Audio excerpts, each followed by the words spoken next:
Assalamualaikum warahmatullahi wabarakatuh. Alhamdulillah wassalatu wassalamu ala Rasulillah wa ala alihi wa sahbihi wa mawalah. La haula wa la quwwata illa billah, amma ba'd. Sahabat syiar yang dirahmati Allah Subhanahu wa taala, syukur alhamdulillah pada hari ini Allah masih memberikan kepada kita berbagai macam nikmat-Nya sehingga kita semua alhamdulillah dapat menjalankan ibadah puasa dengan sebaik-baiknya. Mudah-mudahan Allah Subhanahu wa taala senantiasa memberikan kepada kita balasan dengan balasan yang berlipat ganda. Salawat dan salam tak lupa pula kita kirimkan kepada junjungan kita Nabiullah Muhammad sallallahu alaihi wasallam sebagai suri tauladan bagi kita semua. Mudah-mudahan kita sebagai umatnya mampu untuk menjadikan dan menteladani perjalanan hidup Rasulullah sallallahu alaihi wasallam, baik dalam kaitan hablum minallah juga dalam kaitan hablum minan nas. Sahabat syiar yang dirahmati Allah Subhanahu wa taala, di sore hari menjelang maghrib ini insyaallah saya akan memberikan kultum yang berjudul keutamaan mengingat Allah atau zikrullah. Di dalam salah satu riwayatnya Imam Bukhari pernah mencatat di dalam kitab karangan beliau sendiri yang berjudul Adabul Mufrad bahwasanya Nabiullah Nuh alaihi salatu wassalam pernah berwasiat kepada putranya dengan berkata, "Wahai putraku, kuwasiatkan kepada kalian dua zikir, yaitu kalimat la ilaha illallah dan subhanallah wa bihamdihi." Sahabat syiar yang dirahmati Allah Subhanahu wa taala, mengapa kejadian Nabiullah Nuh alaihi salatu wassalam yang berwasiat, yang memberikan wasiat kepada anaknya diceritakan oleh Nabiullah Muhammad sallallahu alaihi wasallam? Karena Rasulullah sallallahu alaihi wasallam ingin membuka rahasia kemuliaan kalimat-kalimat tersebut kepada umatnya, agar kita dapat mengetahui rahasia di balik kemuliaan dua lafaz atau dua zikir tersebut. Dan dengannya insya Allah kita akan mendapatkan keberkahan dari kedua kalimat tersebut. Kemudian putra Nabiullah Nuh alaihi salatu wassalam pun berkata dan bertanya, "Wahai ayahku, ada apa dengan kalimat la ilaha illallah?"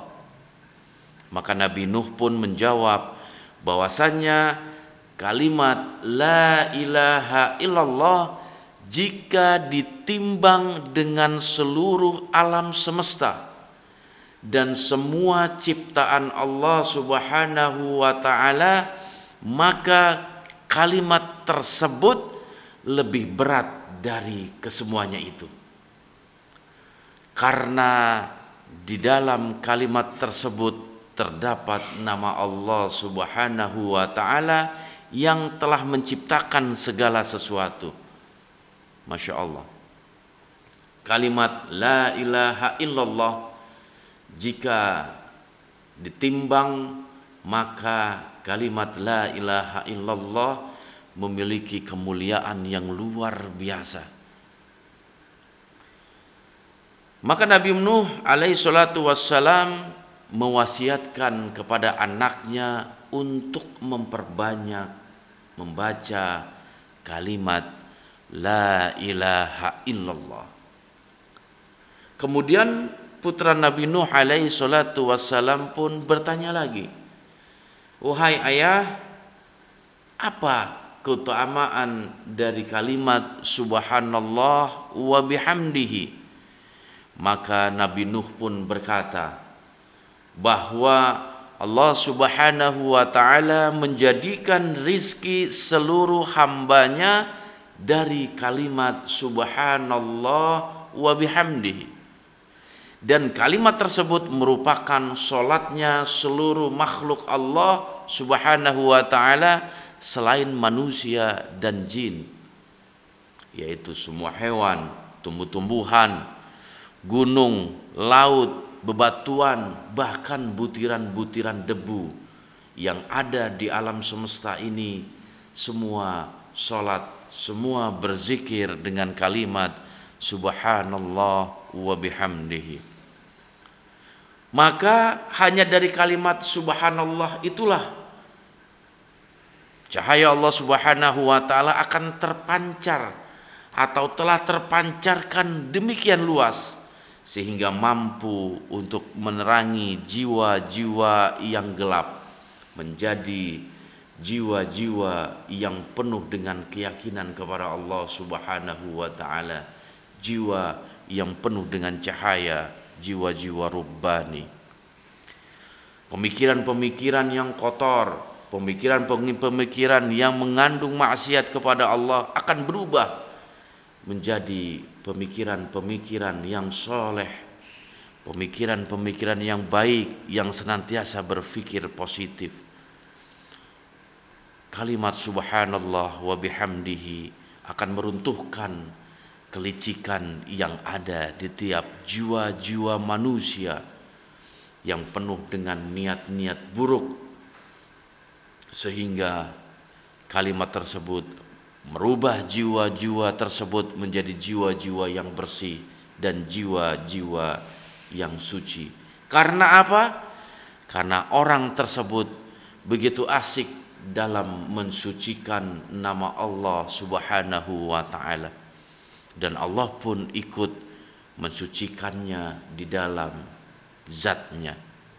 Sahabat syiar yang dirahmati Allah subhanahu wa ta'ala, semakin banyak seseorang mensucikan nama Allah subhanahu wa ta'ala, maka Allah akan semakin mensucikan dirinya, mensucikan hatinya, sehingga Allah menjadikan hari-hari dalam kehidupannya itu akan menjadi cerah dan penuh kebahagiaan.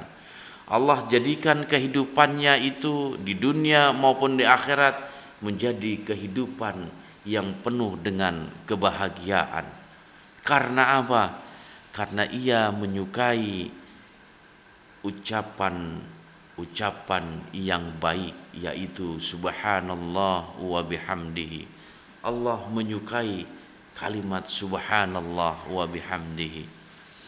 Sebagaimana dalam salah satu hadis qudsinya yang diriwayatkan oleh Imam Bukhari, bahwasanya qala Rasulullah sallallahu alaihi wasallam, Rasulullah sallallahu alaihi wasallam telah berkata, yaqulullahu ta'ala ana 'inda dhanni 'abdi bi wa ana ma'ahu idza dzakarani fa in dzakarani fi nafsihi dzakartuhu fi nafsi wa in dzakarani fi mala'i dzakartuhu fi mala'i khairim minhum wa in taqarraba ilayya bi shibrin taqarrabtu ilaihi dzira'an wa in taqarraba ilayya dzira'an taqarrabtu ilaihi ba'an wa in atani yamshi ataituhu harwalah. Wa qala Abu Hurairah anin Nabi sallallahu alaihi wasallam qala Allah ta'ala ana ma'a abdi haitsuma zakarani wa taharrakat bi syafatahu. Riwayat Imam Bukhari.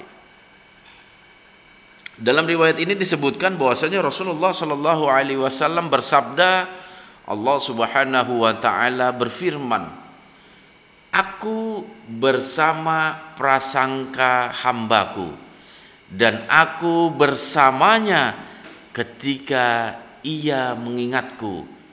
Jika ia mengingat atau menyebutku dalam keadaan kesendirian, maka aku mengingatnya di dalam zatku. Dan jika dia mengingatku di tempat keramaian, maka aku mengingatnya di tempat yang lebih ramai, yaitu dengan disaksikan para malaikat-malaikat Allah yang suci. Dan juga telah berkata Abu Hurairah bahwasanya Nabi Muhammad SAW berkata atau bersabda, Allah Subhanahu wa taala berfirman, aku bersama hambaku saat hambaku mengingatku dan bergerak bibirnya selalu menyebut namaku. Hadis sahih riwayat Imam Bukhari. Sahabat syiar yang dirahmati Allah Subhanahu wa taala, itulah salah satu keutamaan dalam kita berzikir kepada Allah Subhanahu wa taala. Allah sangat memberikan kemuliaan bagi siapa saja yang mau menyebut asma Allah dalam lantunan zikir-zikir tersebut. Jangan kita jadikan rumah kita laksana kuburan. Karena apa? Karena tidak ada lafaz Allah disebut padanya. Tidak ada untayan kalamullah yang selalu kita baca, dan tidak ada zikir yang selalu kita lakukan. Rumah orang yang berzikir kepada Allah adalah rumah manusia yang hidup. Sedangkan rumah orang yang tidak berzikir kepada Allah Subhanahu wa taala laksana seperti rumah orang mati, yaitu kuburan. Rasulullah Shallallahu alaihi wasallam menggambarkan perumpamaan orang yang berzikir kepada Allah laksana orang yang hidup, sementara orang yang tidak pernah berzikir kepada Allah Subhanahu wa taala laksana orang yang telah mati. An Abi Musa radhiyallahu anhu qala Rasulullah sallallahu alaihi wasallam, masalul ladzina yadhkuru rabbahu wal ladzina la yadhkuruna rabbah masalul hayyi wal mayyit. Jadi Rasulullah sallallahu alaihi wasallam pernah bersabda, perumpamaan orang yang berzikir kepada Allah dan orang yang tidak berzikir kepada Allah Subhanahu wa taala, mereka perumpamaan antara orang yang hidup dan juga orang yang mati. Hadis riwayat Imam Bukhari. Allah Subhanahu wa taala pernah berfirman, a'udzubillahi minasyaitonirrajim, bismillahirrahmanirrahim, allazina amanu wa tatmainnu qulubuhum bizikrillah, ala bizikrillah tatmainnul qulub. Allah Subhanahu wa taala berfirman, yaitu orang-orang yang beriman dan hati mereka menjadi tentram dengan berzikir kepada Allah. Ingatlah bahwasanya hanya dengan zikrullah, hanya dengan berzikir kepada Allah, hati menjadi tenang.